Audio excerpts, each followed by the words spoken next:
Bitcoin for Christians, number 3. What many Christians misunderstand about Bitcoin. There are a lot of misconceptions about Bitcoin among Christians, and unfortunately, they continue to persist. In this article, I hope to dispel a lot of the misconceptions which disproportionately affect older people who have some trouble with the mental models around Bitcoin.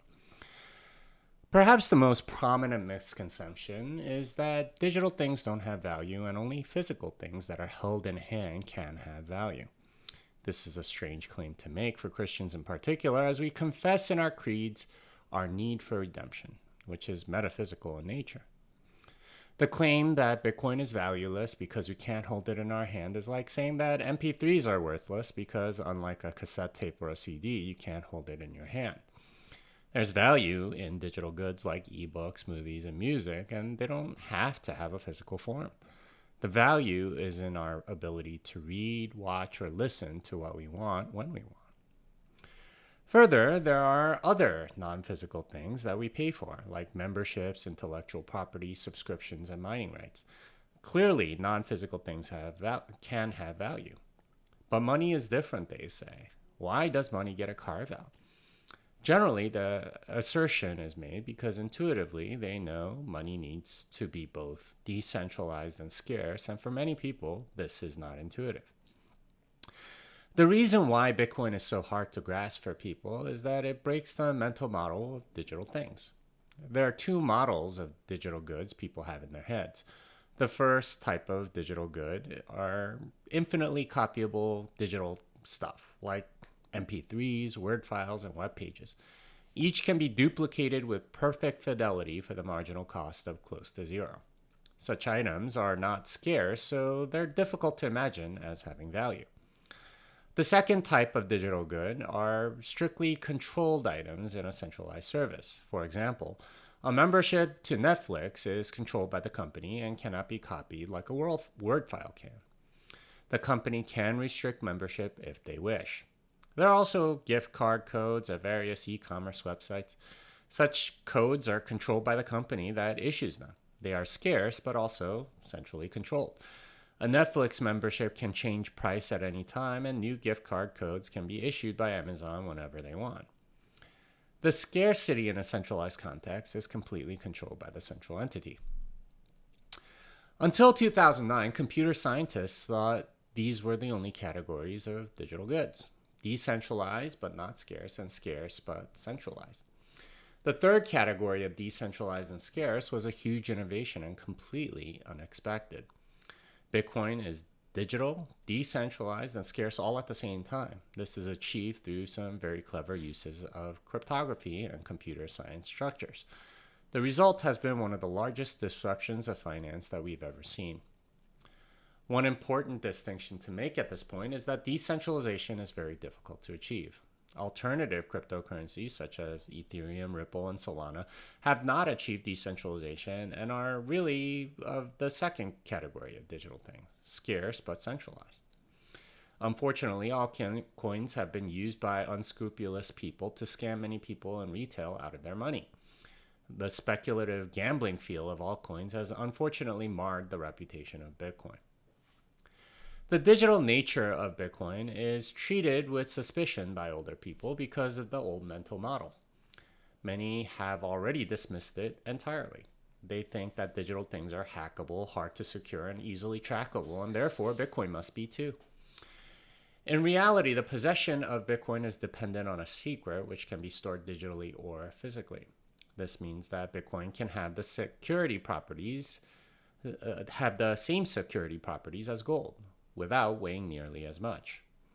The secret can even be memorized, giving it a property right that is superior to any physical object. Many people think Bitcoin is easily hackable and that some internet thief could take your coins by typing on their keyboard for a few seconds, like in the movies. The reality is that the computational power required to break the cryptography in Bitcoin will require far more energy than exists in the Milky Way and far more time than the age of the universe. That kind of security is unavailable in the physical world. Bitcoin is also way more private than other digital transactions or even cash. The tools available for Bitcoin privacy are many, and a few well executed transactions make Bitcoin really difficult to trace. This is in contrast to physical item transactions, which always require the transport of physical goods. Physical transport is much easier to track than privatized Bitcoin transactions. Another really common misconception with regard to Bitcoin's digital nature is that Bitcoin can be turned off through the energy grid. This is true of centralized services like Google or Twitter, whose servers can be turned off by depriving them of power. This is not true of Bitcoin, which is run by many individuals who run the Bitcoin software. Of course, many of these users run on grid power, so they can be turned off. But the users are literally all over the world, and many are not connected to the power grid. Any single copy of the Bitcoin data is enough to continue operation, and there are literally tens of thousands of such copies. Generators of various types can power the computers running the Bitcoin software, and the connections between the user computers can get very creative. Internet service providers are by far the most popular, but there are other means of connection, such as satellites, radio waves, and Starlink. Bitcoin, being decentralized, can essentially survive any huge energy grid and internet infrastructure disruptions, and more importantly, everyone on the network is incentivized to keep those connections. The last misconception I want to cover is that Bitcoin is too volatile to be considered money. This is not so much a technical misconception as it is an economic one. Most currencies in the world are stable because of central banks and only to a certain degree. There's certainly a lot of volatility in this Turkish lira at the moment, for example, but few people would say that disqualifies the lira as a currency.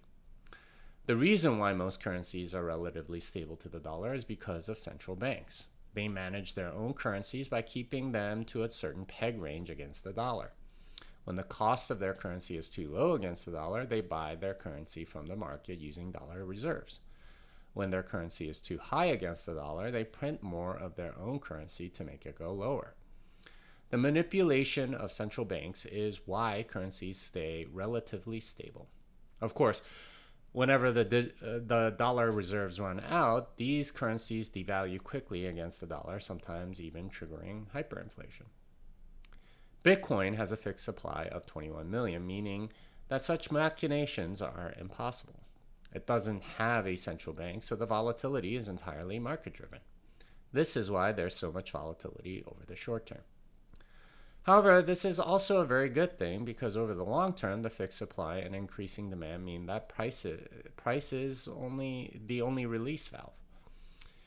Bitcoin has done fantastically against the dollar over the last 10 years precisely because of this dynamic. Lastly, risk and reward are two sides of the same coin. Either there's a volatility and large upside like with Bitcoin, or there's no volatility and little upside like with many bonds. There's no free lunch of no volatility and high upside.